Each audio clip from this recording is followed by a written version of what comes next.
Halo teman-teman, apa kabarnya? Gak kerasa nih udah 1 bulan lebih kita ada di rumah aja ngelakuin banyak hal yang cuma kita bisa lakuin di rumah. Pasti udah bosan, pengen banget ketemu sama teman-teman, ibadah bareng lagi, pas keluar bareng lagi, cross bareng lagi. Percaya aja bahwa semua ini akan selesai, cepat berlalu, this too shall pass, dan sampai masa itu tiba, mari kita tetap taruh pengharapan kita kepada Tuhan Yesus saja.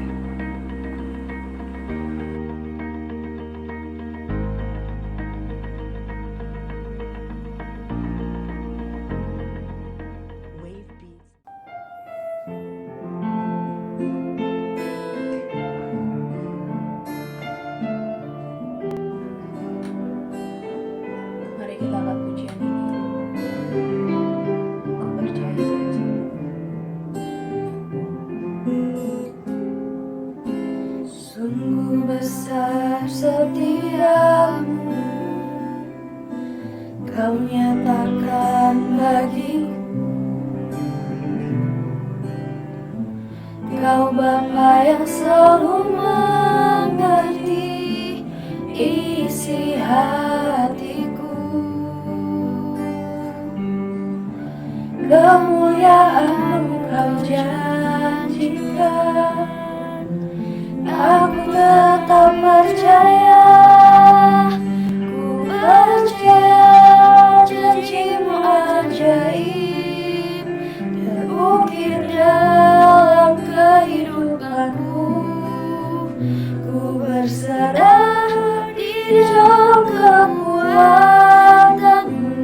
Ku percaya.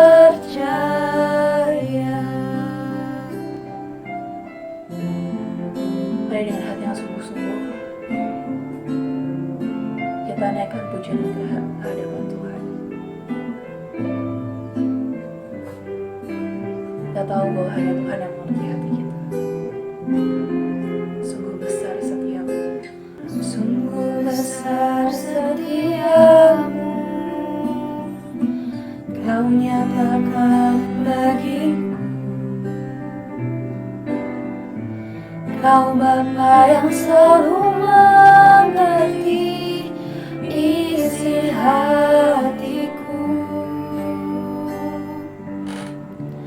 Kemuliaan-Mu Kau janjikan, aku tetap percaya. Ku percaya janji-Mu ajaib terukir dalam kehidupanku. Ku berserah di dalam kekuatan-Mu.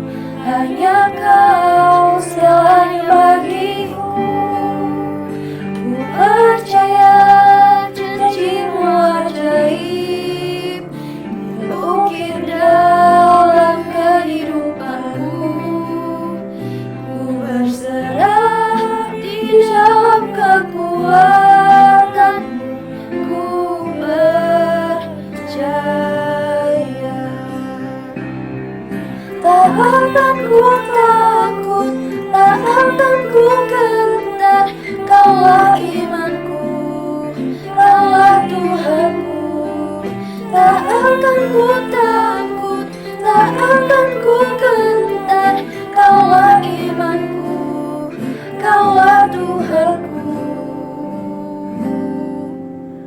Ku percaya janji-Mu ajaib terukir dalam kehidupanku. Ku berserah di dalam kekuatan-Mu. Ku percaya.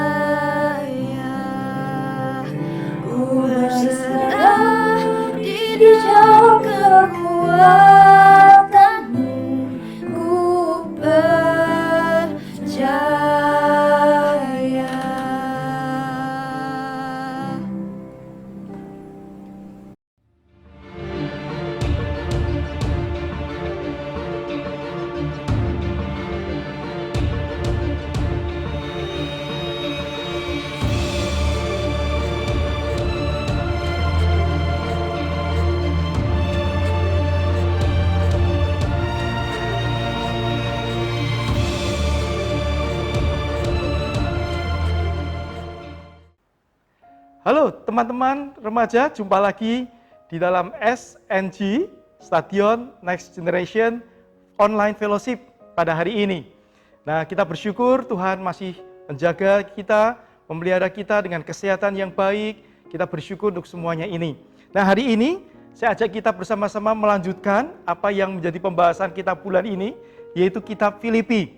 Kitab ini merupakan kitab yang sangat indah luar biasa, yang ditulis oleh Paulus kepada jemaat orang-orang percaya yang ada di Filipi. Nah, kita sudah mempelajari beberapa minggu terakhir dari pasal yang pertama, pasal yang kedua, pasal yang ketiga, dan kita hari ini akan masuk ke pasal yang terakhir, yaitu pasal yang keempat. Ya. Nah, kita tahu bahwa surat Filipi ini merupakan surat yang ditulis oleh Paulus pada waktu dia berada di penjara, dan kemungkinan dia berada di penjara di Roma. Nah, tetapi teman-teman, yang unik adalah seperti yang kita sudah belajar pada waktu kita membahas pasal yang pertama, Paulus di dalam surat Filipi ini selalu mengungkapkan tema yang sangat menarik, yaitu bersukacitalah. Bersukacitalah. Paulus selalu mengajak orang-orang percaya yang di Filipi untuk bersukacita. Lah, kenapa Paulus mengajak mereka bersukacita? Apakah orang-orang Filipi ini orang yang susah dan sebagainya? Nah, memang ya kita sudah belajar juga orang-orang Filipi adalah orang-orang yang memang sedang di dalam pergumulan, terutama orang-orang yang percaya pada waktu itu. Begitu banyak orang yang tidak suka kepada mereka. Nah, tetapi Paulus menghibur mereka, bersukacitalah. Dan pada waktu Paulus mengatakan ini, Paulus mengatakannya dari penjara. Nah, mari kita akan sama-sama lihat ada 3 ayat yang cukup terkenal di dalam Filipi pasal yang keempat ini. Ya. Mari kita lihat yang pertama, itu Filipi pasal 4 ayat yang keempat.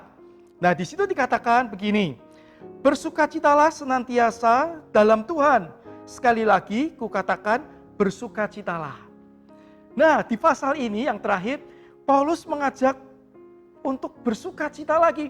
Meskipun mereka di dalam penderitaan, meskipun mereka di dalam kesulitan, meskipun mereka di dalam keterbatasan, tetapi Paulus mengajak, ayo bersukacita. Jangan tenggelam di dalam kesusahan. Nah, saya yakin hari-hari ini teman-teman juga mungkin mengalami sedikit banyak rasa bosan, ya.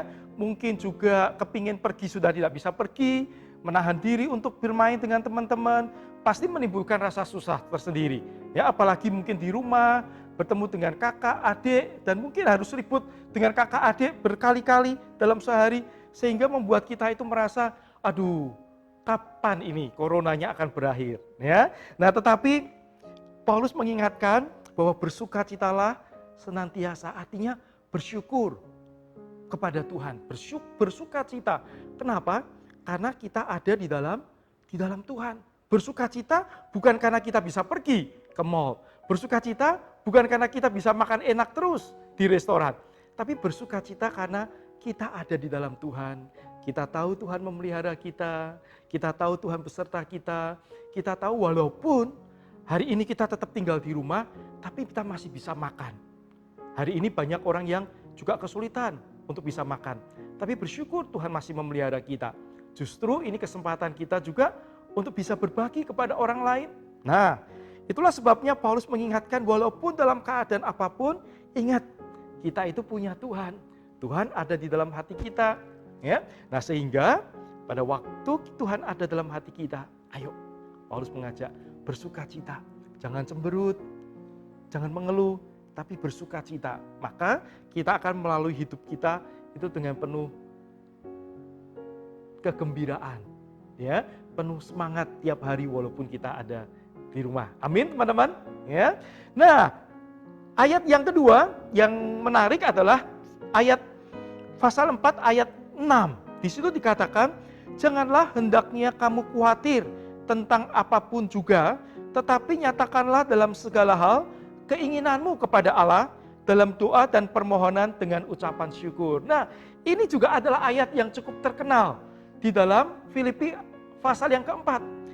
Ini ayat seringkali dikutip pada waktu orang mengalami kesulitan, kemudian orang membaca ini sangat dihiburkan, ya. Dan dikatakan di situ, janganlah hendaknya kamu khawatir dengan apapun juga. Nah, Paulus mengingatkan karena kita ada di dalam Tuhan dan Tuhan bersama-sama dengan kita, maka kita nggak perlu khawatir. Sebab apa? Sebab Tuhan yang menciptakan dunia ini, betul tidak? Semua apa yang terjadi dalam dunia ini, itu ada di dalam kendali Tuhan.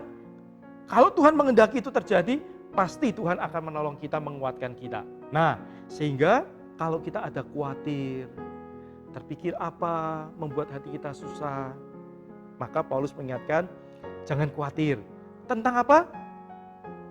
Tentang apapun. Ya, menarik sekali, baik tentang masa depan, baik tentang mungkin kesehatan kita, ya, baik tentang apa yang kita suka gak keturutan, ya kan, hari-hari ini. Nah, tapi kita gak perlu khawatir, kita serahkan itu kepada Tuhan. Doakan, supaya apa? Tuhan menolong kita dan Tuhan juga memakai para dokter, para ilmuwan untuk bisa menemukan obat corona ini dengan segera. Supaya kita juga bisa kembali melakukan kegiatan kita seperti biasa. Ya. Nah, tapi permohonan itu juga diikuti dengan apa? Dalam doa dan dengan ucapan syukur. Nah, ya, dengan ucapan syukur karena apa? Karena memang betul Tuhan itu baik kepada kita. Tuhan mengasihi kita.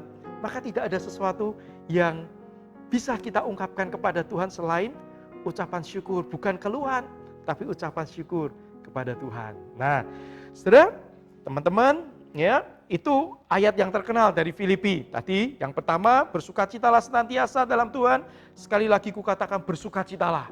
Itu ayat yang keempat. Kemudian ayat yang keenam, janganlah hendaknya kamu khawatir tentang apapun juga, tetapi nyatakanlah dalam segala hal keinginanmu kepada Allah dalam doa dan permohonan dengan ucapan syukur. Nah, yang ketiga, ayat yang cukup terkenal adalah ayat yang ke-13. Di situ dikatakan, segala perkara dapat kutanggung di dalam Dia yang memberi kekuatan kepadaku. Segala perkara dapat kutanggung di dalam Dia yang memberi kekuatan kepadaku. Nah, ini ayat yang sangat terkenal sekali. Di dalam bahasa Inggris dikatakan, segala sesuatu dapat aku lakukan karena kekuatan yang Tuhan berikan kepadaku. Ini sebuah ayat yang sangat indah sekali. Nah, teman-teman sekalian, ketika kita mengatakan segala perkara dapat kutanggung, segala beban dapat kutanggung, yang menjadi hal yang paling penting itu bukan berapa banyak atau berapa berat bebannya. Yang paling penting adalah berapa banyak dan berapa kuat kita punya kekuatan untuk mengangkat beban itu. Meskipun bebannya itu 100 kilo, tapi kalau kita punya kemampuan untuk mengangkat 100 kilo, maka beban itu tidak menjadi sulit buat kita, tidak menjadi berat buat kita. Nah, mungkin teman-teman pernah lihat seorang atlet angkat besi, ya, seorang wanita, saya pernah lihat di TV, wah kelihatannya wanita ini feminim, tetapi begitu mengangkat bebannya itu 150 kilo dia angkat dengan begitu gampangnya, dan dia memang memenangkan kejuaraan di Olimpiade angkat besi. Nah, kalau kita perhatikan itu, beban yang dia angkat 150 kilo. Nah, siapa sanggup seorang wanita mengangkat beban 150 kilo? Nah, tetapi permasalahannya bukan bebannya yang penting. Tetapi apa? Kekuatan wanita itu yang paling penting. Sebab apa? Pada waktu dia awal-awal berlatih, pasti dia tidak bisa mengangkat 150 kilo. Mungkin cuma 50 kilo, mungkin 70 kilo, mungkin 80 kilo. Tapi mulai pelan-pelan dia punya kekuatan, dia punya kekuatan lebih lagi, dia angkat lebih lagi, kekuatan lagi, dia angkat lebih lagi. Sehingga apa? Sampai pada satu titik, dia mengangkat 150 kilo, tidak ada masalah karena dia punya kekuatan untuk bisa mengangkat. Nah, Paulus mengatakan bahwa kekuatan kita itu berasal dari Tuhan. Ya. Dan kalau Tuhan itu adalah Tuhan yang berkuasa, menciptakan segala alam semesta, segala sesuatu, ya, dan dia bisa melakukan segala hal, maka kekuatan itu ada di dalam diri kita loh, ya. Jadi beban apapun, kesulitan apapun, pekerjaan apapun yang Tuhan percayakan kepada kita, pasti Tuhan sudah tahu. Dia dan juga akan memberikan kemampuan kepada kita untuk melakukannya. Nah, itu yang paling penting, sehingga kita tidak perlu takut. Nah, hari ini Ya, tidak sedikit orang yang takut kalau nanti masa depan bagaimana ini, ya. Nanti kalau saya kuliah, saya bekerja, bagaimana, apakah saya bisa jadi orang yang berhasil, sedangkan saya tinggal di tengah-tengah keluarga yang cukup mapan, semuanya enak, tapi nanti saya bekerja bagaimana, apakah saya bisa seberhasil orang tua saya, ya? Atau mungkin ada yang berpikir saya di tengah-tengah keluarga yang sederhana, saya ingin menjadi lebih baik, tapi saya merasa kok saya tidak mampu.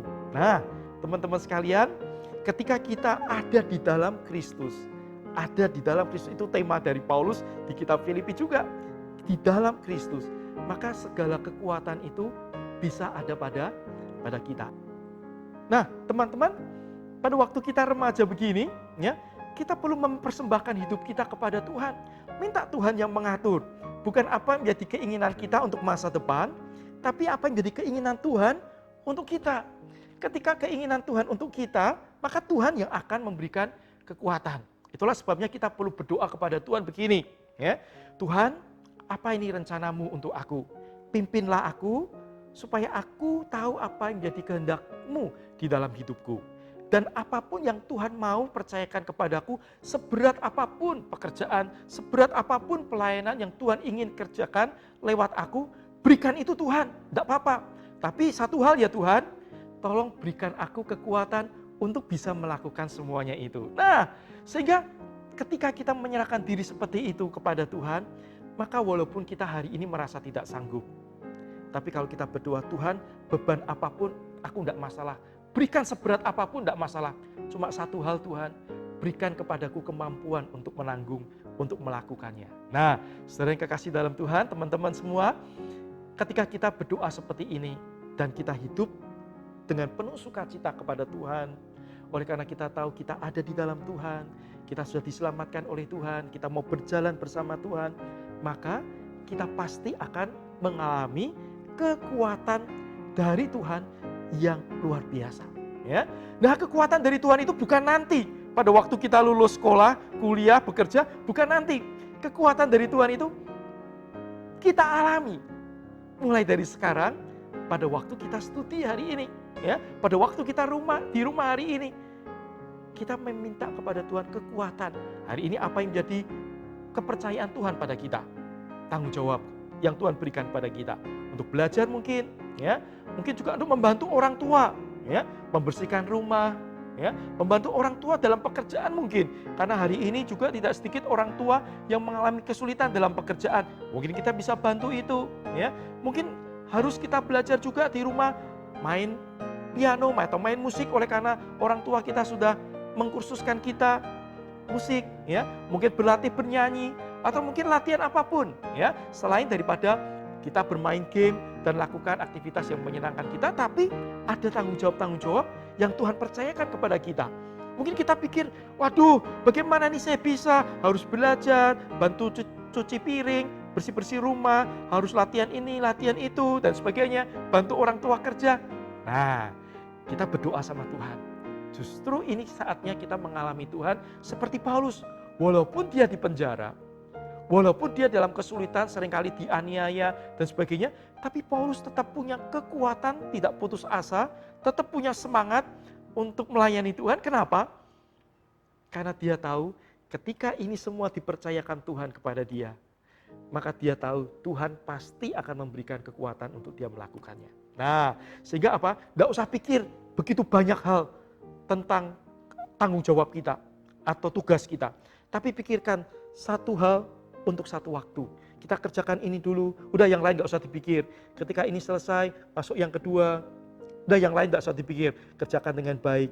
Maka kemudian tahu-tahu kita sudah menyelesaikan semua apa yang menjadi tugas kita itu, juga kita lakukan dengan penuh sukacita dan kita lakukan di dalam Kristus. Karena ketika kita lakukan ini, kita berdoa dan kita minta Tuhan memimpin kita.